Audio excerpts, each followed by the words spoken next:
mean, I do have somewhat of a needy guy boyfriend myself, so... No, I think it could be negative in many ways. Maybe a turn off. So, like, for my boyfriend and I, we actually live together now. But currently, we have both been playing VR separately on different games. He's in one room and I'm in the other room. We've been doing this for like an hour where I make friends and he's on a different game. And sometimes we need that. Sometimes it's a good thing for us. Other times, we'll hop on the game together and play with each other on the game. But sometimes doing our own little thing is great. Yes and no. It's cute in like certain levels. It's like, but at some point you definitely start looking at them like, bruh, please.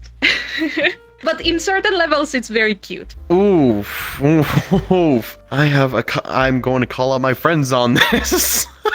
It depends on what you mean by being needy. Nah, I mean, you don't want to be like, you don't want to be like super clingy, but like you have to show that they are needed. The ones that aren't worried, they're not like, like I gotta be constantly messaging you all day to know that like you care about me. Like this one girl I dated, I'd message her when I had time at work, but it's like she wasn't freaking out and constantly like texting me. She knew I was doing my thing, and I'd call her or text her when I had the time. But when a guy becomes needy, it all changes. They're like, I want to know what you're doing, who you're talking to. But when a guy is like that, they're like, yo, get off my back. Only a small percentage of people who watch my videos are actually subscribed. So if you end up liking this video, consider subscribing. I feel like that's like such a broad thing, because I mean, there are some girls who will, there are some people who will love to have people being like really, really needy. But I think one thing that's like really important in any relationship is it being like made up of like two like individuals who are able to be able to like have their own individuality. But I think that's subjective to what needy is too. I would say no, because I think that just somebody who's overly needy,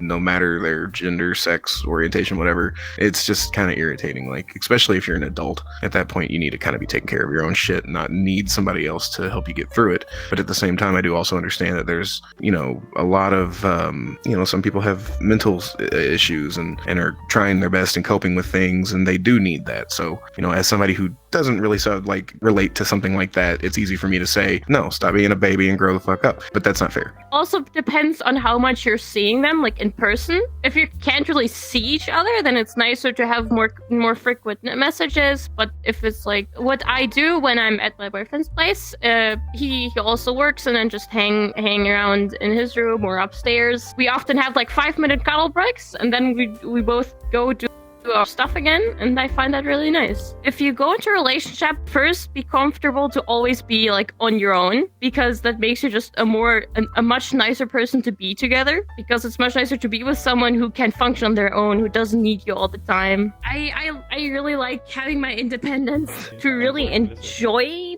being with your partner, but I don't like depending on them. Yeah, we've been friends for 7 months, and then I was on a Discord, like in my Discord server, like in one of those voice channels, and then we started talking like every day. He had a really nice voice, and I got to know him more, and then he just said he liked me after maybe like a few weeks of talking, and I thought we were rushing it, and I was panicking like, oh, what if this ends up to like us breaking up because we rushed this, but now we live together, so it's all good. Oh no, definitely. Yeah, you definitely still have to have that like needy and clingy side. I don't want to feel like you're not wanting to talk to me at all. I definitely would prefer, you check up with me like every so once in a while. So like say somebody wasn't living with each other yet and they've been in a relationship for a little while, like I would say that they should at least check up with them every so once in a while during that day. Like, hey, how are you doing? How's work going? How's school? Whatever you're doing at that point. It definitely depends what kind of relationship if you have. If you're dating, just checking on each other every day is fine, in my opinion.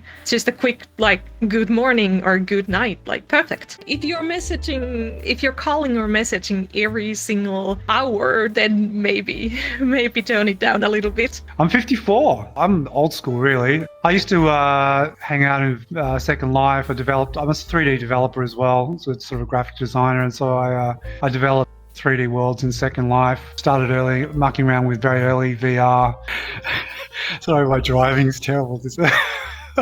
I think you need to I think you need to basically find, happiness within yourself. I think if you cannot find happiness in yourself, then you're certainly not going to make someone else happy. So I think if you can sort of live independently, maybe by yourself for a while, do some traveling, find out who you are, then you certainly bring a lot more to the table in relationships later on. Just get a handle on yourself. And I think a lot of reason people jump into relationships for that reason is that they're scared to be on their own. I mean, I was in relationships for a long time, and it wasn't really until I sort of lived by myself that I sort of gained a better understanding of who I was and what I wanted. I suppose from the age of 19 right through till my 30s, I was in relationships. There were periods of times where I was living with friends, but I was always, in long-term relationships with girls. And it wasn't until I spent a lot of time living by myself that I gained a better understanding of what I wanted, who I was. But I think we're going to crash, dude. I think we're stuck here. Should we just...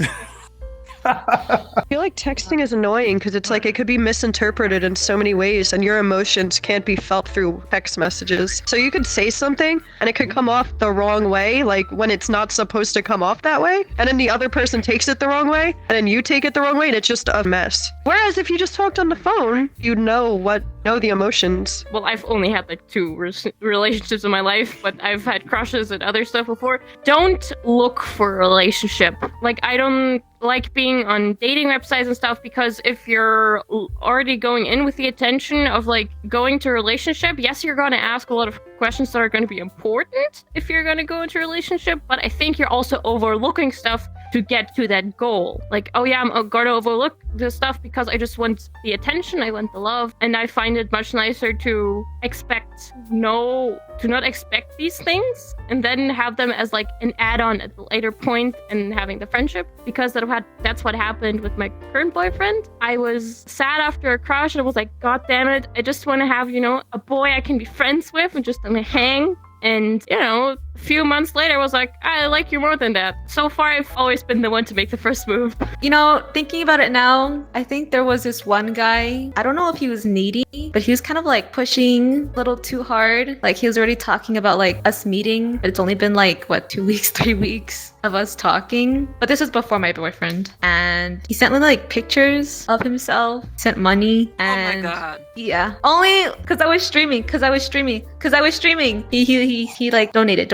My boyfriend and I would like call every night when we didn't live together. Not saying all couples should do that. That's up to them. But for me, that helped a lot. It calmed me down. It was nice to hear his voice because I didn't get to talk to him too much during the day. So I got to talk to him that night, each night, and tell him how my day was and all of that. But yes, there is definitely a sign of too needy, and there's a sign of not needy enough. It's definitely important, obviously, to show a person that, like, yeah, look, I'm here whenever. But then at the same time, it can be a massive turn off if it's constant. If you show that you don't really have, your own sense of self outside of that, because this is something I was reading up on. Like, there's a lot of times where in relationships they can become, people can become codependent on each other, and that's really unhealthy because, as I said, like, you lose your sense of self, you lose that independence, and that independence is it's so important to be able to keep. It's the same thing every time for me with stuff like that. Trust and communication are very, very important. Communication is what builds trust. You shouldn't have to lie about something. We should be able to be upfront with each other, talk about it.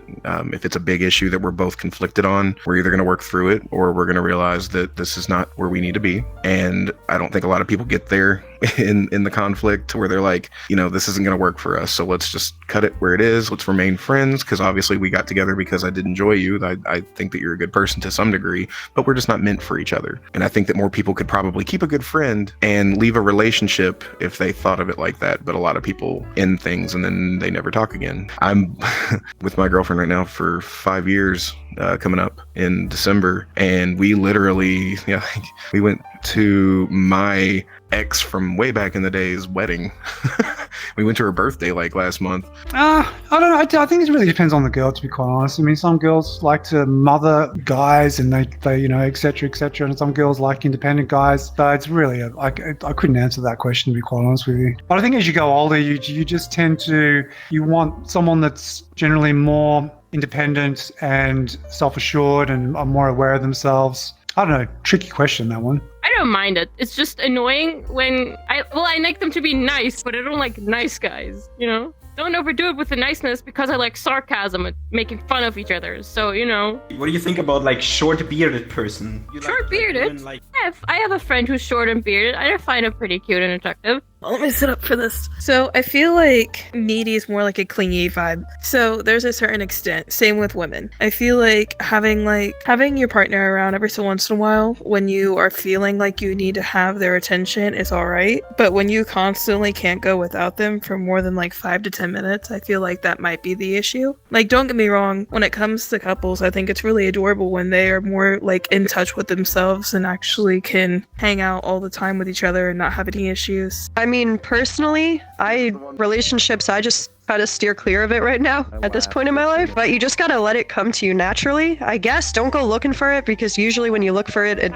you're not gonna have a good time. But there's also times where it comes to you. So like people say like, oh, don't go looking for love, it'll come to you. Then it comes to you, and then it's still wrong. It's actually kind of funny that you that you asked this, because I was just in a relationship with someone who I met in VR chat. But yeah, no, I think it's, I don't know. Wait, sorry, what was the question again? Just to. I was actually watching one of your videos today, and I think some girl on there was saying that as you get older, terrible driving. As you get older, you tend to want, guys that are just generally nice. When they're young, they tend to go out with the sort of the bad boys who are sort of probably less needy and less, I don't know, just less interested in them. But some people also just like to be self-independent and just, do their own thing and know that they have a significant other there when they need them. They could text them, but sometimes they don't want to talk to them, at least not too much during the day. Honestly, just in general, I feel like people need to love themselves more. Everybody hates on themselves a little bit too much nowadays. They put themselves down even when,